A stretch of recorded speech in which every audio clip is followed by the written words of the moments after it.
नमस्कार मेरे प्यारे मित्रों, सहायक आचार्य को लेकर के एक और बड़ी खुशखबरी निकल करके आ रही है। और ये जो खुशखबरी है काफ़ी ज़्यादा इम्पोर्टेंट होने वाला है, जहाँ पे हम लोग डिटेल में चर्चा करने वाले हैं। सबसे पहले देखिएगा 45% वाला मामला को लेकर के, प्लस में बीएड वाले को राहत, जेटेट का जो है नया नियम, और शिक्षक भर्ती का विवाद, प्लस में बाहर हुए कैंडिडेट उसकी वापसी, और भी कई सारे मामले हैं। बड़ी खुशखबरी, मतलब पूरा डिटेल में चर्चा करेंगे। अभी तक आपने हमारे चैनल को सब्सक्राइब नहीं किए हैं तो कर लीजिए, उसके बाद लाइक नहीं किए होंगे तो कर लीजिएगा।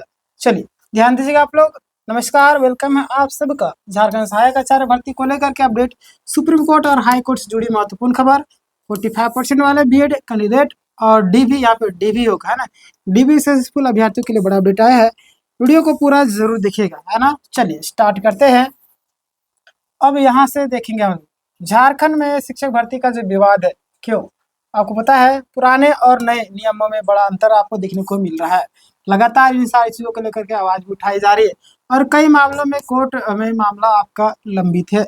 यानी हजारों उम्मीदवार प्रभावित हुए, यानी कि जेटेट हो, सीटेट हो, टेट हो, सीटेट नहीं मतलब कि चार टेट हो, जेटेट, बीएड और डीएलएड वाले जो भी, उसको लेकर के विवाद तो हमेशा से अभी देखने को आपको मिल रहा होगा। 1999 शिक्षक भर्ती का जो मामला है, उस समय की अगर हम बात करें तो झारखंड में आपका बिहार का हिस्सा था, है ना। उस समय आपको झारखंड जो आपका बिहार का हिस्सा था, और टेट नहीं था, तो बीएड डीएलएड ये सारी चीज़ें ज़रूरी नहीं था। लेकिन अगर हम बात करते हैं अनट्रेन शिक्षक की भी कई सारे लोग नियुक्ति हुए। अब समस्या यहाँ पे ये आ रही है, यानी उस समय का समस्या अब भी आ रही है। आप सोच सकते हैं, कभी भी समस्या किसी को बोल कर नहीं आती, पता नहीं कब आ जाए, किसी को कुछ पता नहीं। तो बोलते हैं ना कि जीवन को हंस करके जिए, आराम से, जो है उसी में अपना क्या बोल दे, संतुष्ट रहना चाहिए, है ना। हालांकि नौकरी तो लेना है, बट किसी और व्यक्ति को देख करके जलना नहीं। कहने का मतलब वही है ना। अब समस्या है कि सुप्रीम कोर्ट ने टेट अनिवार्यता बताया और शिक्षा की गुणवत्ता का पर समझौता नहीं। अब यहाँ पे सुप्रीम कोर्ट का आदेश क्या आया, देखिए उस समय अनट्रेंड शिक्षक लोग भी थे, है ना। जाहिर सी बात है, अब 2000 में तो हमारा झारखंड अलग हो भी किया, है ना। तो फिर जो पुराने वाले थे तो दिक्कत हो जाएगी। तो ऐसे सिनेरियो यहाँ पे बनाया हुआ। सुप्रीम कोर्ट का आदेश क्या है कि 5 साल से कम सेवा बचे शिक्षकों को, है ना, राहत, और 5 साल से ज़्यादा नौकरी बची है उसको टेट जरूरी, और बिना टेट के नौकरी खतरा। यानी कि अब उनकी देखिए पढ़ाई लिखा तो लोग छोड़ दिए होंगे, हालांकि पढ़ा रहे वो बात अलग है।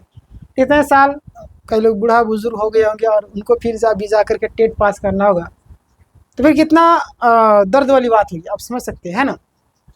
5 साल से ज़्यादा नौकरी बची तो उनको टेट ज़रूरी है, 5 साल से कम वालों को उनको राहत मिली है, बिना टेट के नौकरी पर खतरा मंडरा रहा है।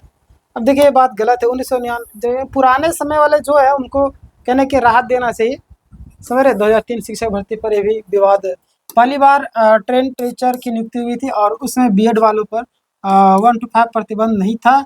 बाद में नियम बदल दिए गए, है ना। देखिए बाद में जब नियम बदलते हैं तो कहीं ना कहीं जो चीज़ें पहले हो रही थी उसको भी समझना चाहिए, क्या सिनेरियो था और अभी का क्या सिचुएशन बन रहा है। क्लियर, जब तक हम समझेंगे नहीं तब तक कैसे समझ में आएगा। क्लियर, चलिए आगे हम बात करेंगे। यहाँ पे ध्यान दीजिएगा, नया नियम क्या है कि आपको पता है बीएड 68 प्लस में डीएलएड आपको 1 to 5 और आपका 68 दोनों। अरे बीएड आपका 68 के लिए, डीएलएड हो तो डीएलएड आपका, फिर आपका बीएड हो, है ना। तो अगर बात करें 1 to 5 68 दोनों के लिए, अगर हम बात करते हैं यहाँ पे ध्यान दीजिएगा, बीएड कैंडिडेट के लिए जो समस्या है, कई सारे बीएड वाले 1 to 5 में कार्यरत है ना। कई सारे जो बीएड वाले आपका 1 to 5 में कार्यरत है। अब जेटेड नियम में एक बड़ा विवाद सामने देखने को मिल रहा है। 1 to 5 के लिए जेटेड जरूरी बताया जा रहा है, समझ रहे। 1 to 5 के लिए आपका जेटेड जरूरी बताया जा रहा है। चलिए आगे हम बात करेंगे। यहाँ पे आप देखिएगा 2011 भर्ती परीक्षा है, उस पर एक बड़ा विवाद निकल के सामने आ रही है कि सरकार ने भर्ती जो है परीक्षा तो ली, अलग से टेट नहीं हुआ, है ना। अलग से टेट तो नहीं हुआ, और एक ही परीक्षा को रिक्रूटमेंट प्लस एलिजिबिलिटी माना गया। बाद में विवाद बढ़ गया, है ना। बाद में तो विवाद तो बढ़ेगा ही बढ़ेगा। अब जिस तरीके से आप नियुक्ति ले रहे हैं और आगे टेट वगैरह चीज़ें हो ही नहीं रहा। अब 10 साल देखिए, 10 साल आपका हो ही ना गया, 10 ईयर्स। अभी फॉर्म फिलअप हो ही जा रहा है। अभी शायद बढ़ा दिया गया, 2 या 3 तारीख तक शायद बढ़ाया गया डेट, 1 तारीख तक शायद, है ना, 21 तारीख तक था। तो बताइए डेट तो बढ़ा दिया गया, अभी तक एग्ज़ाम तो नहीं लिया गया। 10 साल से एक एग्ज़ाम नहीं लिया, भाई कहाँ आप पास करेंगे, पास करेंगे क्या, नहीं ना। समझना चाहिए चीज़ों को। आगे बात करते हैं, यहाँ पे ध्यान दीजिएगा आप लोग। 10,000 सहायक आचार्य की बड़ी अपडेट निकल कर सामने आ रही है। शिक्षा विभाग की ऑनलाइन जो आपका मीटिंग है ना, यानी कि डीएससी अधिकारी को निर्देश दिया गया कि जल्द से जल्द डॉक्यूमेंट वेरिफिकेशन पूरा करें और पेमेंट प्रोसेस शुरू करने की तैयारी करें, है ना। जो भी आपका पेमेंट प्रोसेस है उसको शुरू करने की भी तैयारी कीजिए। आगे हम बात करते हैं, आप यहाँ पे ध्यान दीजिएगा, डीबी सक्सेसफुल वाले यहाँ पे डीबी लिखा गया, डीबी सक्सेसफुल कैंडिडेट का जो अपडेट है, सुप्रीम कोर्ट जाने की सलाह दी जा रही है, आप जा सकते हो। हाई कोर्ट में केस लंबित हो तो जल्दी कदम उठाए, क्लियर। और सुप्रीम कोर्ट में अभी आपको होता है सकारात्मक संकेत भी कई सारे मिल रहे हैं। आगे मैंने पिछला वीडियो में भी आपको बताया था, अभी तक आपने नहीं देखा जा करके देख लीजिएगा, मैंने कई सारे पॉइंट को कवर किया। संशोधित रिजल्ट से बाहर हुए कैंडिडेट के लेकर खबर निकल करके आ रही, जो भी उम्मीदवार जो संशोधित रिजल्ट से बाहर है ना, काउंसलिंग में नया नाम आया था और बाद में रिवाइज रिजल्ट में बाहर कर दिया गया, ऐसे उम्मीदवार सुप्रीम कोर्ट में जा सकते हैं ना। ऐसे उम्मीदवार है जो वो लोग क्या कर सकते हैं, लगातार सुप्रीम कोर्ट जा सकते हैं। आगे हम बात करते हैं 45% इशू को लेकर के, है ना। ग्रेजुएशन में 50% से कम अंक और 2009 के बाद बीएड, यानी कि एलिजिबिलिटी पर एक बड़ा विवाद बना हुआ है, मामला आपको हाई कोर्ट में चल रहा है, क्लियर। आगे बात करते हैं, यहाँ पे ध्यान देगा, सब्जेक्ट कॉम्बिनेशन में एक बड़ा विवाद सामने देखने को मिल रहा है। ग्रेजुएशन सब्जेक्ट और टीचिंग सब्जेक्ट में एक अंतर देखने को मिल रहा है, यानी कि कई उम्मीदवारों में पात्रता परीक्षा भी कई सारे प्रभावित है। मामला भी कहाँ पे है, तो मामला आपका कोर्ट में है, क्लियर।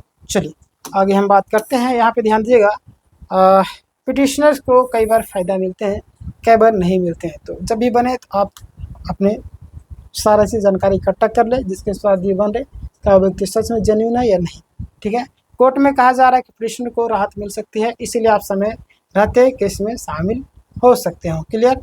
चलिए आगे बात करते हैं, यहाँ पे ध्यान दीजिएगा, कौन सा मामला कहाँ है सुप्रीम कोर्ट में, आपका डीबी सक्सेसफुल वाला, प्लस में रिवाइज रिजल्ट, आपका रिमूव्ड कैंडिडेट, जो भी कैंडिडेट बाहर हुए हाई कोर्ट में क्या चल रहा है, ये आपका सुप्रीम कोर्ट में है ना, डीबी सक्सेसफुल वाला जो बाहर किए गए, जो संशोधित रिजल्ट से बाहर हुए, प्लस में हाई कोर्ट में आपका 45% वाला मामला चल रहा है, सब्जेक्ट कॉम्बिनेशन वाला चल रहा है, नॉर्मलाइजेशन वाला विवाद चल रहा है, क्लियर।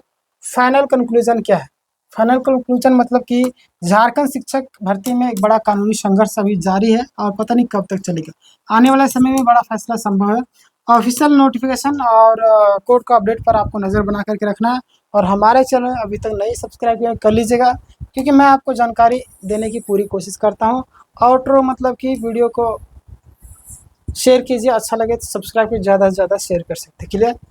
और ये था आपका पूरा फाइनल अपडेट, मैंने आपको पूरा डिटेल में बताया क्या क्या सिनेरियो, कहाँ कहाँ पे कौन से केस चल रहे हैं, क्या सिचुएशन बन रहा है, कितने लोगों को दिक्कत आ रही है, किस लिए दिक्कत आ रही है, कैसे कैसे क्या हो रहा है, सारी चीज़ें मैंने, उसमें से आप सभी भी कई सारे लोग, अगर आप हमारी वीडियो को देख रहे हैं और आप लोग इस वीडियो में से कुछ भी पॉइंट को लेकर के आपको दिक्कत है, आप लोग भी प्रभावित है, कमेंट करके ज़रूर बताइएगा। जैसे कुछ इन्फॉर्मेशन आती है मैं आपको अपडेट करके ज़रूर बताऊंगा, और इस वीडियो को शेयर कीजिए सभी ग्रुप में, ताकि सही लोगों तक सही जानकारी पहुंच सके।